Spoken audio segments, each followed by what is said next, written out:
Gentlemen, today I have the pleasure to show you the most unhinged manga I have ever had the displeasure of reading. This video is 100% getting flagged by YouTube, but what the hell, let's go. So, have you guys ever heard about Rosen Garten Saga? Because I had not heard of this manga until a friend recommended it to me for being the weirdest thing he had read in a while. Now, I have read my fair share of manga, so I thought to myself, it can't be that bad, right? It can't be that awful. I was wrong. Oh, I was very wrong. Now, let me summarize the plot of Rosen Garten Saga for you real quick, but if you don't want any spoilers, I do recommend reading the manga for yourself. But then again, I also recommend waiting for a bit until I have shown some things, because this manga is definitely not for everyone. I would probably even rate it like, probably 16 or older or 18 or older. It's really not meant for everyone, so viewer discretion is advised and spoiler warning out of the way. Let's move on and talk a bit about the story. In this manga we follow Lynn, our main heroine, but before we get to know Lynn a bit more, we have to talk about Siegfried. Siegfried is the prince of Lynn's country, and he has achieved the amazing feat of banging literally every girl in his country, and some men, except for Lynn. Lynn is somehow undesirable to every single man in the entire world, for some apparent reason. After seeing her friends come back from Siegfried's place, she is pretty annoyed that she is the only one not invited yet. And by invited I mean invited to one of Siegfried's famous orgies. But after talking to herself in a room, she notices the old village chief peeping in through a window. Now, she is so far gone that she actually feels kind of flattered that someone actually does desire her, but her fleeting joy is short-lived, because, you see, the village chief is occupied at the moment.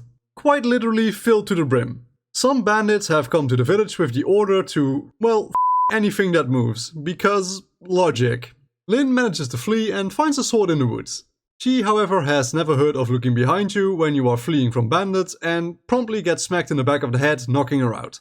This is when the spirit of Siegfried, the prince we mentioned earlier, who somehow lost to these scrubs by the way, I really don't know how, but whatever, instructs Lynn to pick up the sword. And now brace yourself for this one because you might lose some brain cells, but this sword has the magical power to give her a It can also turn all her male enemies into women, and slicing them with the sword makes them incredibly horny for some reason. And, you know, this is where the spirit of Siegfried instructs her to, you can fill in the blanks yourself. So after that drug-induced episode, Lynn returns to the village, where the Valkyries have saved the villagers by now. Lynn asks the Valkyries to take her in and train her to become a strong woman, but they instead invite her to the Rosen Garten tournament. Now, for those of you who have a bit of knowledge about Nordic mythology, surely you have recognized names such as the Valkyries and Siegfried. This story is essentially a loose retelling of the Ring of Nibelungs, specifically focusing on the story of Siegfried and Kriemhild, except it's way hornier.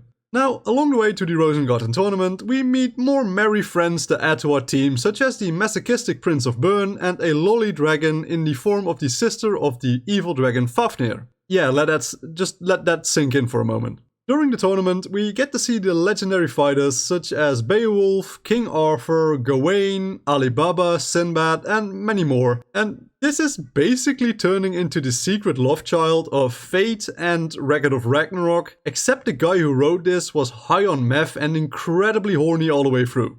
What really pisses me off about this is that the art is actually incredibly good. Like, this is top tier art. The story is weirdly entertaining as well, and I just hate that this manga is as funny as it is. And truth be told, if we ignore the complete absurdity of the plot, the story is actually pretty engaging. It's just one massive tournament arc, and, you know, let's be honest, we love tournament arcs.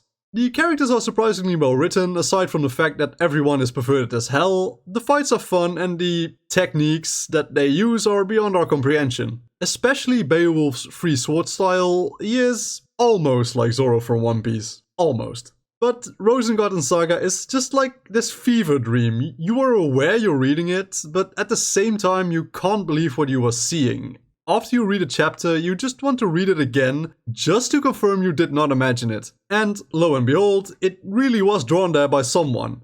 Someone drew the 80-year-old village chief taking it from behind and creaming himself. Someone had the self-confidence to draw this, write it, and post it online for millions of people to see. To be honest, I am more proud of this author than anything, because it takes some serious balls and probably huge quantities of illicit drugs to publish this manga. So my final verdict to you guys would be straight 10 out of 10 Hoot Classic, but read it at your own risk. It's really not meant for everyone, and if you're easily like offended or triggered by concepts such as the R word and just sexual content in general, I do recommend you don't read this. But if you're okay with seeing those things, it's fine, you can read it. But it's actually just incredibly fun, and I can't believe that I actually like this. But if you enjoyed today's video and want to see more anime and manga content, please do consider leaving a like and subscribing to my channel. It would really be a huge help to boost my channel in the algorithm. And with that being said, keep being awesome everyone, and I will see you all again in the next video.